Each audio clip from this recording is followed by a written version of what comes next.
महाभारत के 16 साल बाद कर्ण की आत्मा क्यों पांडवों से मिलने आई। महाभारत एक से बढ़कर एक शक्तिशाली योद्धा हुए थे। कर्ण, भीष्म, द्रोण जैसे योद्धा तो अकेले ही पूरी पांडव सेना को हराने की ताकत रखते थे, लेकिन अधर्म का साथ देने के कारण इन सब की मृत्यु हो गई। लेकिन फिर ऐसा क्या हुआ कि कर्ण, भीष्म के साथ साथ मरे हुए योद्धाओं को पांडवों से आकर मिलना पड़ा।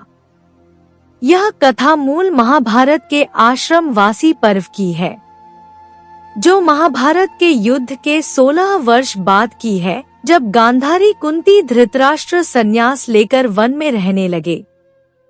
लेकिन पांडवों को अपनी माता कुंती की ज्यादा चिंता होती थी, इसीलिए एक दिन पांडव उनसे मिलने आए।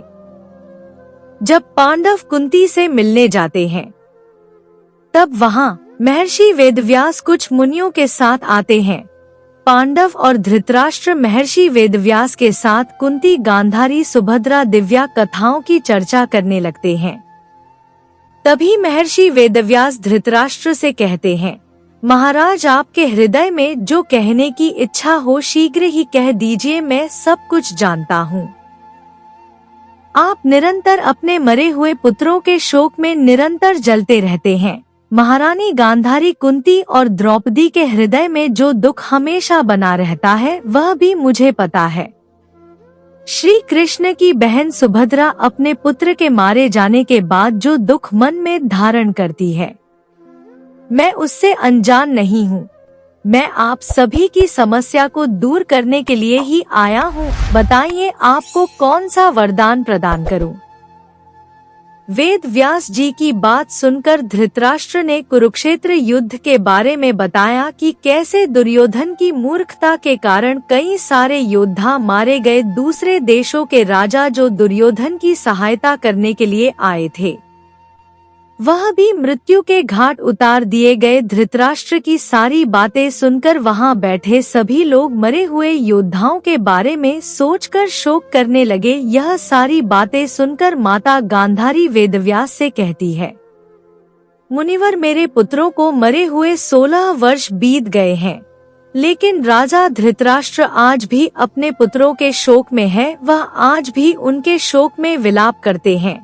आप तो अपने तपोबल से दूसरी सृष्टि का निर्माण तक भी कर सकते हो, तो एक बार राजा धृतराष्ट्र को उनके मरे हुए पुत्रों से मिलाना आपके लिए कौन सी बड़ी बात है?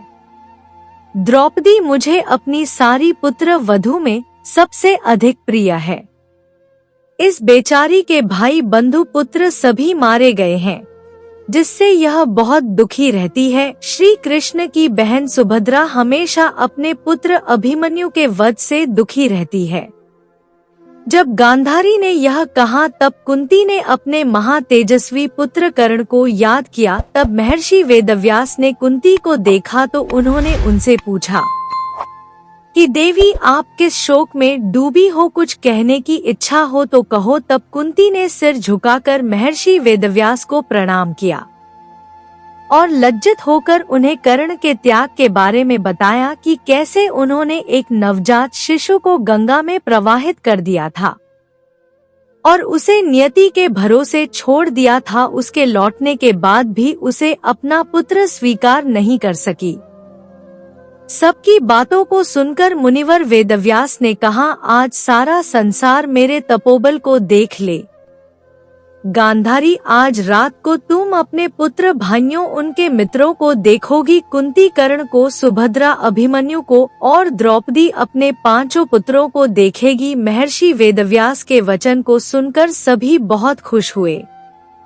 जब रात होने को आई, तब मुनिवर वेदव्यास जी के बताए अनुसार नदी के किनारे सभी लोग आ गए, जिसके बाद वेदव्यास जी ने जल में प्रवेश करके कौरव और पांडव पक्ष के मरे हुए योद्धाओं का आवाहन किया। इसके बाद भीष्म, द्रोण सारे राजा अपनी सेना के साथ वहां प्रकट हो गए।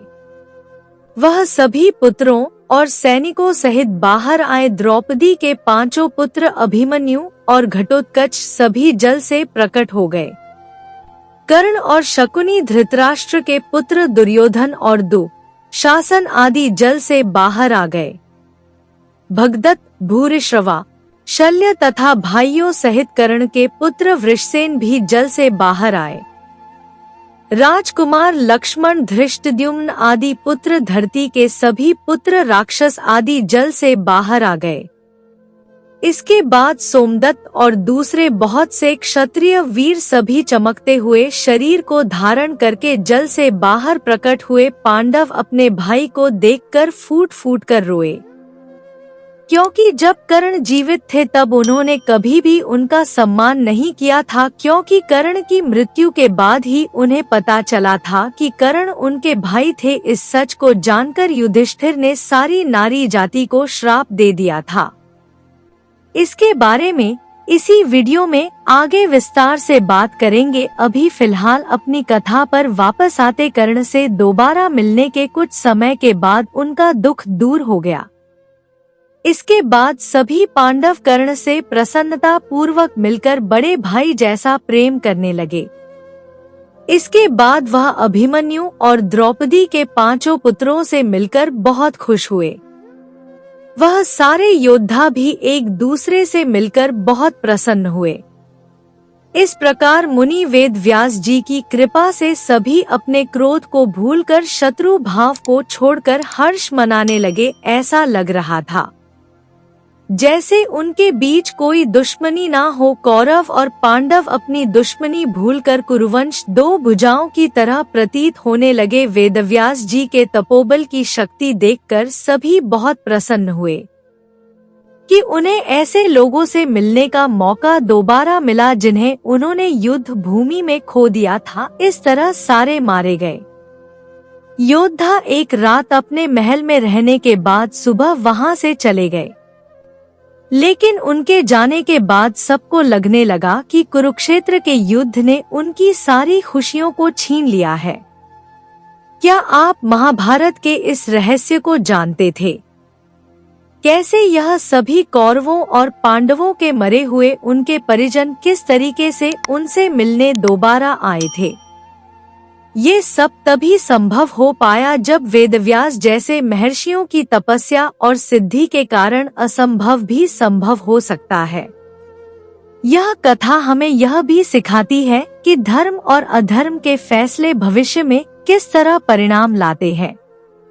उम्मीद करती हूँ यह जानकारी आप लोगों को अच्छी लगी होगी। अच्छी लगे तो लाइक करें, अपने दोस्तों के साथ शेयर करें और मेरे चैनल को सब्सक्राइब करें। साथ ही कमेंट में जय श्री कृष्णा अवश्य लिखें। कहानी सुनने के लिए बहुत बहुत धन्यवाद। मिलती हूँ एक और अच्छी कहानी के साथ।